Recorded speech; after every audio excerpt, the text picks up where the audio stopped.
तो hello guys, आप सभी का हमारे चैनल मनी मैटर्स में बहुत बहुत स्वागत है।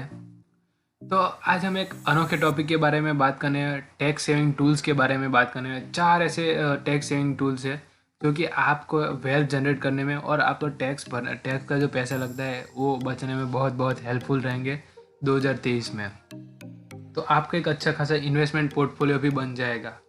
तो चलिए शुरू करते हैं। तो टैक्स एक ऐसी चीज़ है जो हर कोई बचाना चाहता है, यानी कि हर कोई सोचता है मैं टैक्स कैसे कम भरूँ, कैसे उसकी अमाउंट को कम कर दूँ।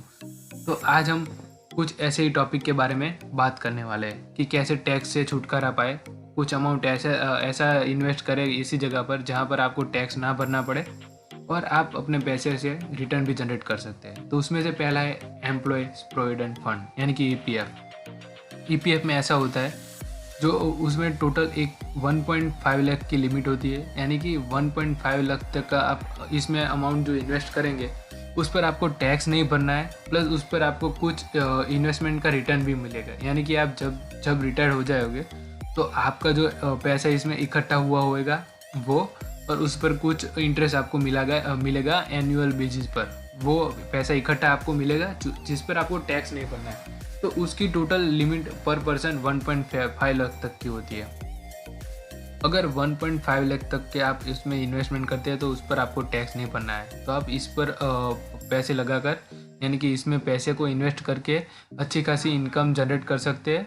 और उसमें जो बेसिकली होता है 8.33% तक का बेसिक सैलरी का होता है, यानी कि आपकी जितनी सैलरी होगी उसका 8.33% आपको भरना है, और उतना ही यानी कि दूसरा 8.33% आपका जो एम्प्लॉयर होगा वो उसमें ऐड करता जाएगा।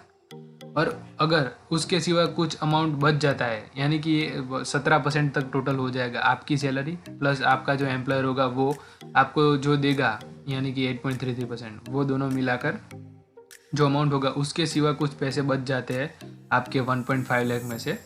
तो उसमें भी आप कुछ इन्वेस्टमेंट कर सकते हैं और अपना टैक्स बचा सकते हैं। ठीक है, तो ये बहुत ही अच्छी स्कीम है। इसमें लॉक इन पीरियड बहुत ज़्यादा होता है, वो एक इसकी एक प्रॉब्लम है। बाकी ये बहुत ही अच्छी स्कीम है, और लो रिस्क लोग हैं, यानी कि लो कंजर्वेटिव टाइप का कोई इन्वेस्टमेंट करना चाहते हैं तो उनके लिए बेस्ट रहेगा। फिर आता है पीपीएफ, यानी कि पब्लिक प्रोविडेंट फंड।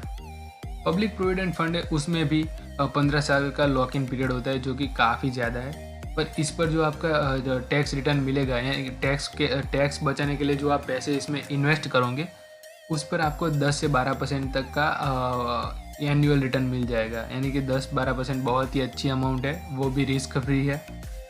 और जो ये अमाउंट आपका आएगा, यानी कि मान लो आपने 100 रुपये पीपीएफ में डाल दिए, तो उस पर आपको 10 से 12 रुपये मिलेंगे, वो भी टैक्स फ्री। यानी कि दोनों तरफ से फ़ायदा, एक तो टैक्स बचा रहे और ऊपर से जो आप रिटर्न जनरेट करें उस पर भी आपको टैक्स नहीं भरना है। तो पीपीएफ एक अच्छा ऑप्शन है मेरे हिसाब से। तो इसमें लॉक इन पीरियड थोड़ा ज़्यादा है, यानी कि 15 साल का है।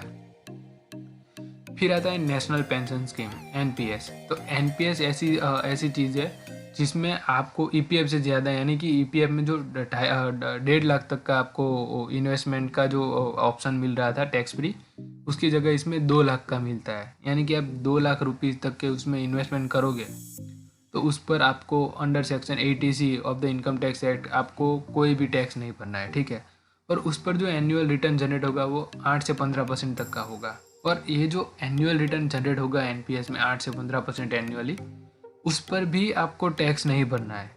यानी ये बहुत ही अच्छी स्कीम है मेरे हिसाब से, नेशनल पेंशन स्कीम। चारों ही बहुत अच्छी है जो मैं दिखाऊंगा, पर कुछ जो पिछली दो है वो थोड़ी ज़्यादा अच्छी है। फिर है equity linked saving scheme. Equity linked saving scheme के बारे में बात करें तो टैक्स डिडक्शन अमाउंट दूसरी स्कीमों की तरह ही है, यानी कि जो 1.5 या 2 लाख तक की लिमिट है उस तक आपको टैक्स नहीं भरना है। और ऊपर से इक्विटी लिंक्ड सेविंग स्कीम में आपको रिटर्न भी ज़्यादा मिलेगा, 12 से 15% तक के आपको एनुअल रिटर्न जनरेट कर सकते हो आप इसमें से। और इसका लॉक इन पीरियड भी बहुत ही कम है, 3 साल का है, जो कि बहुत ही अच्छा है।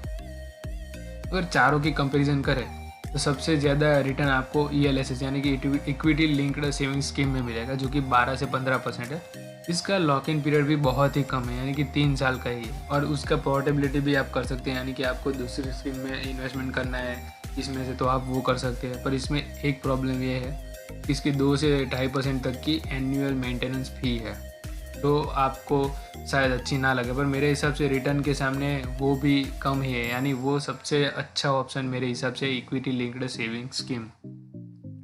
उसके बाद बात करें तो एनपीएस में 8 से 15% का रिटर्न है, पर इसमें जो लॉक इन पीरियड है वो बहुत ज़्यादा हो जाता है थोड़ा, मतलब 60 साल, यानी कि 60 साल यहाँ तो रिटायरमेंट एज तक का होता है। इसमें भी आप पोर्टेबिलिटी करवा सकते हो, मतलब दूसरी स्कीम में आप इन्वेस्टमेंट कर सकते हो एनपीएस से रिलेटेड, और इसमें एनुअल फ़ी भी बहुत ही मिनिमल है, 0.02 से 0.10% तक की है, जो कि बहुत ही कम है।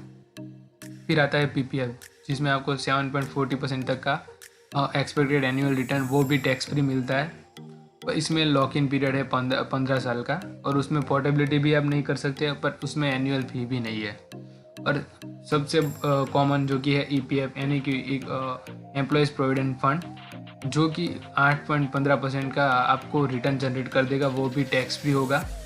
पर इसमें लॉक इन पीरियड बहुत ही ज़्यादा है, यानी कि 60 साल या तो रिटायरमेंट एज तक का है, और उसमें भी आप पोर्टेबिलिटी नहीं कर सकते, यानी ईपीएफ की दूसरी कोई स्कीम में आप इन्वेस्टमेंट ऐसे ही चेंज नहीं कर सकते, ठीक है। और उसमें भी एनुअल फीस नहीं है। तो मेरे हिसाब से जो इक्विटी लिंक्ड सेविंग स्कीम और जो पीपीएफ है, वो मेरे हिसाब से बहुत ही अच्छे हैं, क्योंकि इसमें लॉक इन पीरियड कम है, पर ईएलएसएस में सिर्फ आपको एनुअल फीस भरनी पड़ेगी, जो कि रिटर्न के सामने अच्छी खासी है, ठीक है। आपकी जो भी आपकी समझ में आ रहा है, उसके हिसाब से आप अपने ऑप्शन को चूज़ कर सकते हैं और अपनी टैक्स के पैसे को बचा सकते हैं, और उसको ऐसी कुछ स्कीम में रख कर कुछ रिटर्न जनरेट कर सकते हैं, ठीक है। तो आज की वीडियो में इतना। आप वीडियो देखने के लिए बहुत बहुत शुक्रिया। हमारे चैनल को लाइक, शेयर और सब्सक्राइब करना मत भूलना। फिर से मिलेंगे एक नए टॉपिक के साथ, ठीक है। तब तक के लिए नमस्कार, टेक केयर, बाय बाय।